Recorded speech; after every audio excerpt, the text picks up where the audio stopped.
रोम दुनिया की one of the best tourist place है क्योंकि रोमन्स की हिस्ट्री और उनकी बनाई हुई 2000 साल पुराने स्ट्रक्चर्स बहुत ही ज़बरदस्त हैं। तो चलिए इस व्लॉग में मैं आपको ले चलूं इटली की कैपिटल रोम में। और शुरू हो गई है हमारी जर्नी रोम के लिए और फ्लोरेंस से हमारी ट्रेन है। आज 5 मिनट का डिले चल रहा है। तो फ्लोरेंस से रोम एक्चुअली 273 किलोमीटर्स है और ये जर्नी हम सिर्फ 1.5 घंटे में करने वाले हैं इस ट्रेन से। तो ये ट्रेन भाई साहब कैलकुलेट कर लो, कम से कम 200 की स्पीड पे तो चलने वाली है। और ये क्योंकि फ्लोरेंस पूरा पहाड़ी इलाका है तो काफ़ी ज़्यादा ऊपर नीचे थोड़े ट्रेन का एल्टीट्यूड चेंज हो रहा होगा बहुत फास्ट। तो कानों का जो प्रेशर है ना भाई साहब फील हो रहा है कि बहुत तेज़ प्रेशर पड़ रहा है कानों पे।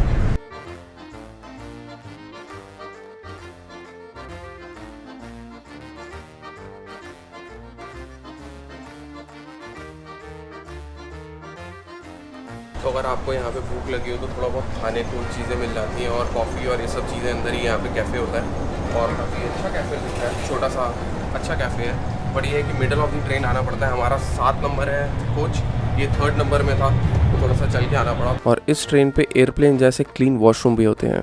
मज़ा आ गया इस ट्रेन में एक्चुअली, क्या सुपर फास्ट ट्रेन है और 1.5 घंटे में पहुँचा दिया, पता भी नहीं लगा यार।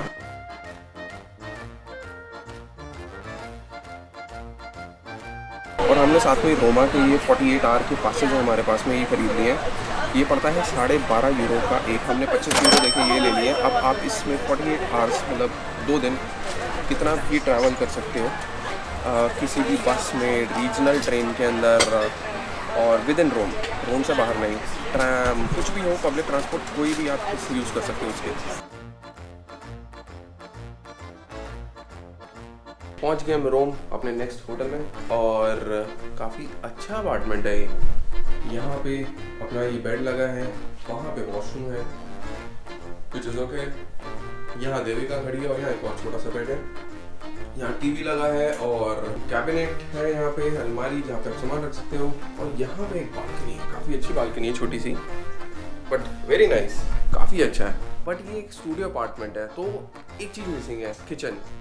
किचन में काफ़ी अच्छा कंसेप्ट है। ये आपने खोला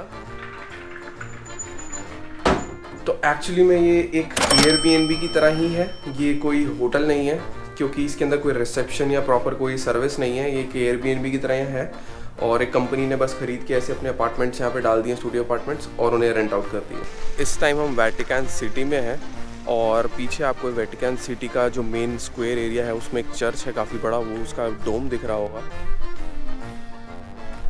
और वेटिकन सिटी नाम से तो सिटी है बट एक्चुअली में कंट्री है ये एक, और ये दुनिया की स्मॉलेस्ट कंट्री है। और एक्चुअली इस चर्च के अंदर पोप रहते हैं। पोप क्रिश्चियंस के जो हाईएस्ट ऑनर, हाईएस्ट प्रीस्ट होते हैं, उसे पोप कहा जाता है। तो यहाँ पे पोप भी रहते हैं। और ये अपार्टमेंट मुझे अपना बहुत अच्छा लग रहा है क्योंकि हमारा जो पब्लिक ट्रांसपोर्ट है सिर्फ 200 मीटर दूर है यहाँ से। बस है, ट्रेन स्टेशन है बहुत बड़ा।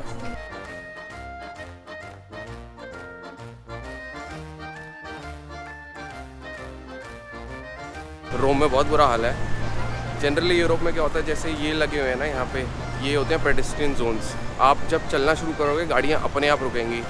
रोम में ऐसा नहीं है भाई, ले जाएंगे साथ में बिठा के आपको। भीड़ इतनी है यार, गाड़ियाँ इतनी है, बहुत ही बुरा हाल है यहाँ पे। लेकिन एक चीज़ बहुत अच्छी है रोम की, हर जगह आप जहाँ देखोगे, जैसे यहाँ पे मेरे पीछे कुछ यहाँ पे पुराना आर्किटेक्चर है, वो सब टूटा हुआ है बट इन्होंने कोशिश करी है इसको प्रिजर्व करने की। और इन्होंने वहाँ पे बोर्ड लगा रखा है कि ये क्या हुआ करता था किस टाइम पे। और आप मेरे पीछे देखोगे यार, क्या ही सुंदर बिल्डिंग है। इसे कहते हैं पियाज़ा दे वेनेजिया।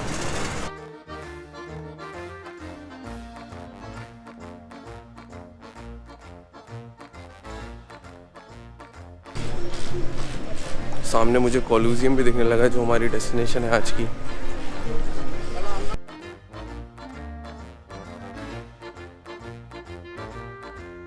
अच्छा रेस्टोरेंट ढूंढा था हमने यहाँ पे, बहुत ही फेमस रेस्टोरेंट और बहुत अच्छे रिव्यूज़ हैं इसके। लेकिन भाई इतनी लंबी लाइन है और हम वेट नहीं कर सकते। हम डेफिनेटली वेट करते हैं लेकिन अभी हमारा 2:30 बजे का कुछ और शेड्यूल्ड है अभी, और अभी 1:30 ऑलरेडी बज गया है।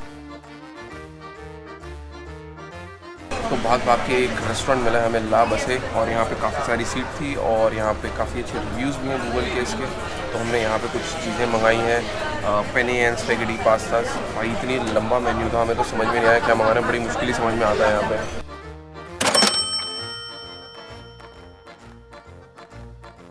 ज़रूरी चीज़ खरीद लिया हमने, एक टोपी मेरे लिए और एक हैट इसके लिए। भाई यहाँ पे लोगों को मैंने सड़क पे देखा गिरे हुए, हीट स्ट्रोक आ रहा है लोगों को, क्योंकि बहुत ज़्यादा गर्मी है एक्चुअली।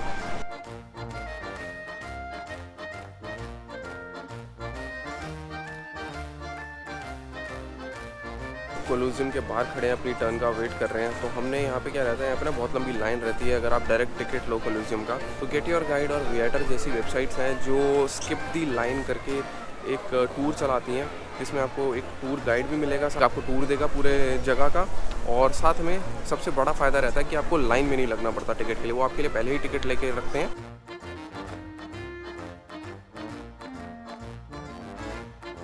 वाह इतनी भीड़ है ना यहाँ पे, ऐसा लग रहा है खो ही जाएंगे हमारे टूर में, किसी और का टूर ज्वाइन हो जाएगा ऐसे चलते चलते। और कुछ ऐसी सड़कें हुआ करती थी रोमन एम्पायर के टाइम।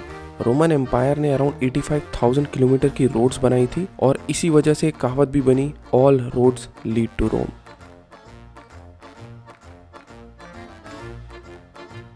रोमन एम्पायर की शुरुआत पैलेंटाइन हिल से अराउंड 730 एडी यानी कि आज से अराउंड 2800 साल पहले हुई थी।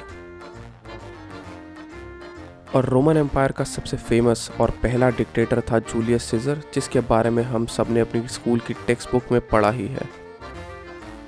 पैलेंटाइन हिल से रोमन फोरम का काफ़ी अच्छा एरियल व्यू आता है। फोरम्स बेसिकली रिलीजियस, पॉलिटिकल और सोशल एक्टिविटीज़ की जगह होती थी। सिंपल वर्ड्स में सिटी सेंटर भी कह सकते हैं।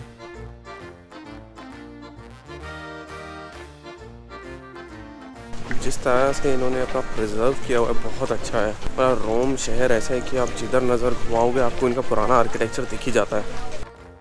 मेरा मानना है कि हमें भी इंडिया में अपने हिस्टोरिकल मॉन्यूमेंट्स को अच्छे से प्रिजर्व करके और इंटरनेशनली प्रमोट करना चाहिए। और अब हम चले कोलोसियम की तरफ।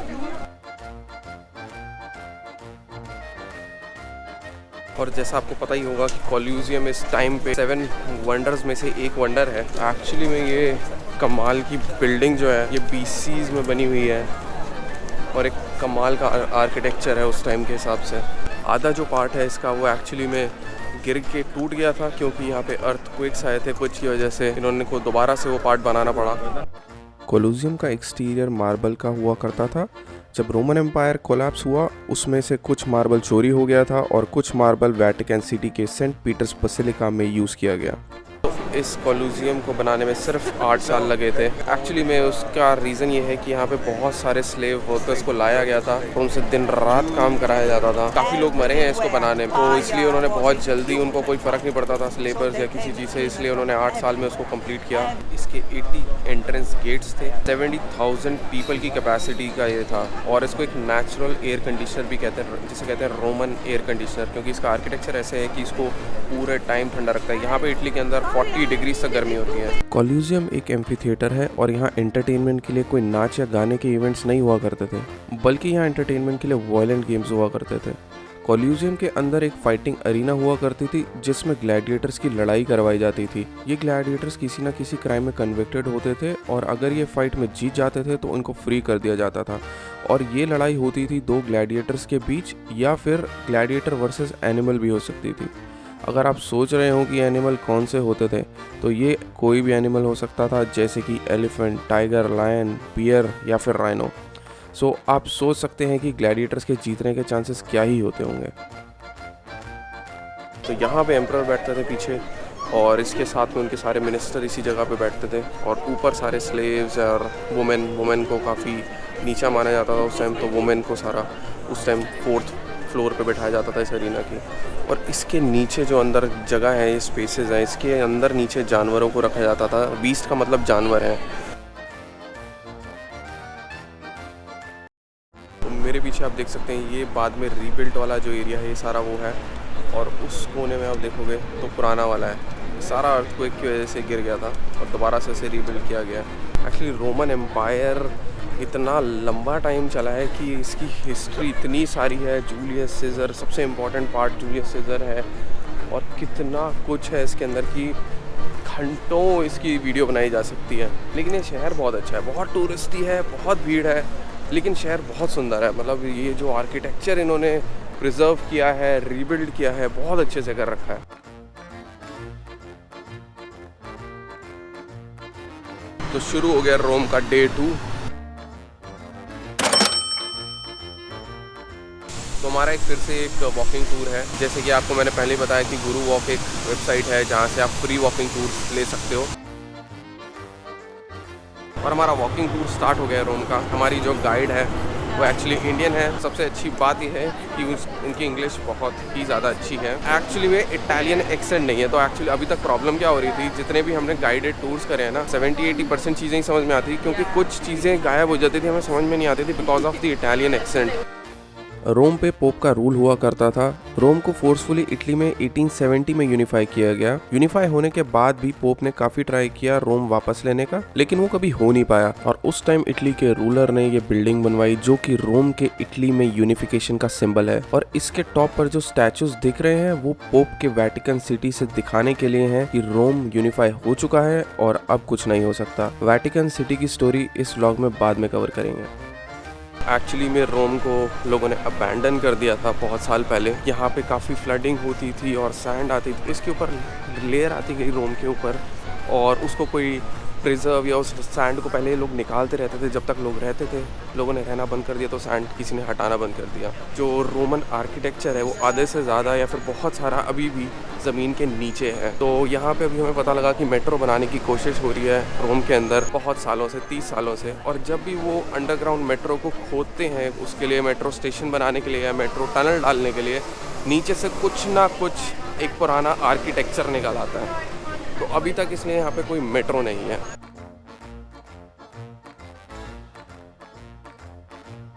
दुनिया का सबसे भीड़ भाड़ वाला फाउंटेन आ गया है, दी फेमस ट्रेवी फाउंटेन।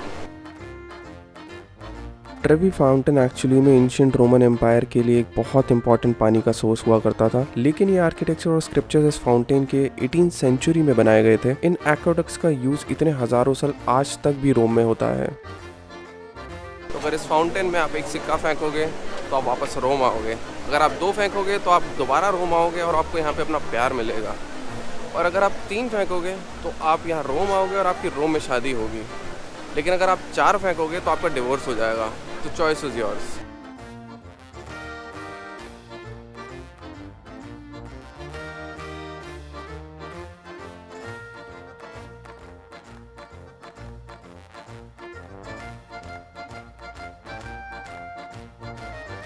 ये 2000 साल पुरानी बिल्डिंग है। इस पर कोई ऐसा अलग से रेनोवेशन या इसका रिकंस्ट्रक्शन नहीं हुआ है। ये वैसी की वैसी खड़ी है 2000 साल से।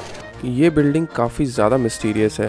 पहली मिस्ट्री तो ये है, इस बिल्डिंग का यूज़ आज तक क्लियर ही नहीं हो पाया है।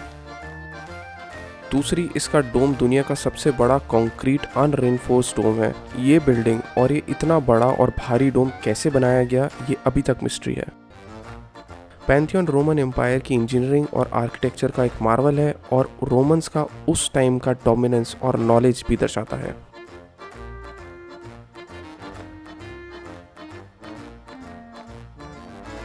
वापस आ गए हम वेटिकन सिटी। वेटिकन सिटी नाम से तो इंडिपेंडेंट कंट्री है और ये दुनिया की स्मॉलेस्ट कंट्री है। एक कंट्री का एरिया सिर्फ 121 एकर्स है और पॉपुलेशन 764। और सबसे इंटरेस्टिंग बात, इनका अपना अलग पासपोर्ट भी है। जब रोम को इटली में यूनिफाई किया गया था उस टाइम इटली ने वेटिकन का फुल कंट्रोल और सेपरेट स्टेटस पोप को दिया था। इस कंट्री को आज भी रूल करते हैं पोप। और ये कंट्री के चारों तरफ वॉल्स हैं। वेडनेसडे मॉर्निंग को यहाँ पोप आके कुछ एड्रेस करते हैं और सब लोग पोप को देखने आते हैं यहाँ पे। और ये दुनिया का सबसे बड़ा बसालिका है, मतलब सबसे बड़ा चर्च है। ये बहुत ही सुंदर जगह है, ये बहुत सुंदर स्क्वायर है। इसकी एंट्री तो फ्री है इस चर्च की, लेकिन इसकी लाइन आप देखो मेरे पीछे, ये देखो, ये पूरी लाइन जा रही है, ये जा रही है, जा रही है, जा रही है, जा रही लाइन, और दिख ही नहीं रही है कहाँ तक है।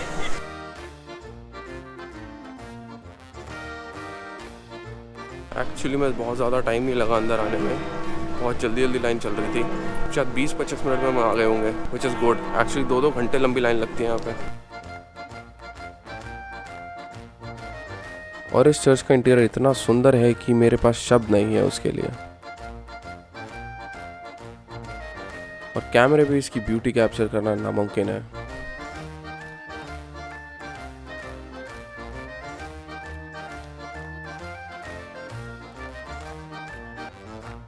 यहाँ पे इसके एक ऊपर डोम है जहाँ पे आप जा सकते हो, जहाँ पे आप अगर चाहो तो पैदल भी चढ़ सकते हो डोम तक। बहुत सारी सीढ़ियाँ ऑब्वियसली, लेकिन अगर चाहो तो एलिवेटर से भी जा सकते हो। 10 यूरो की एलिवेटर की है और अगर 8 यूरो दोगे तो आप पैदल जा सकते हो ऊपर तक। रात को ये स्क्वायर लाइटिंग के साथ और भी सुंदर दिखता है। अगर ये व्लॉग आपको पसंद आया हो तो लाइक और सब्सक्राइब का बटन ज़रूर दबा देना।